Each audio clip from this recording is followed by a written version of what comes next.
Note-taking study guide, page 137, section 4, American Literature and Arts. I'm going to go through this pretty quickly. Please be in your textbooks on page 305, and your note-taking study guides on page 137. The first thing we're going to talk about is the development of American culture.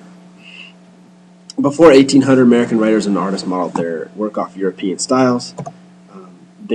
But by the mid-1800s, American writers and artists developed styles that reflected American optimism and energy. There's a couple early writers. Washington Irving is the first. He wrote stories on the Dutch, based on the many stories of the Dutch history of New York. He wrote The Legend of Sleepy Hollow, Rip Van Winkle. Those are two famous ones. James Fenimore Cooper wrote Natty Bumppo and A Frontiersman.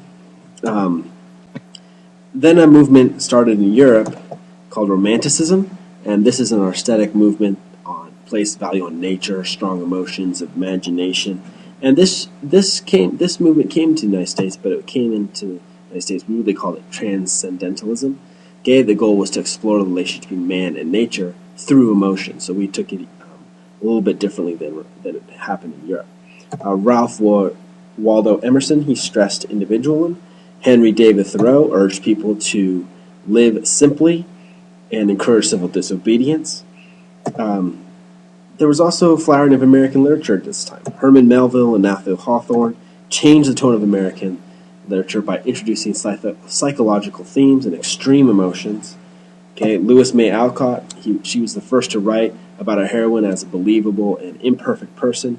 Before, women were just kind of, they were either evil or they were perfect.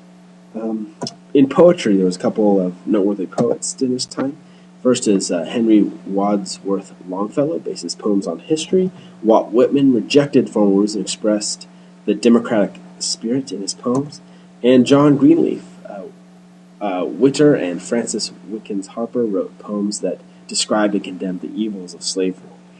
So poetry also reflected the age of the reform movements that were sweeping across this nation at this time.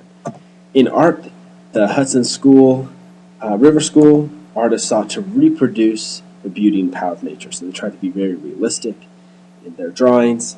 Berman's paintings showed life on great rivers. George Catlin's paintings showed Native Americans. And in music, there was also a new style of American music, including work songs and spirituals as well.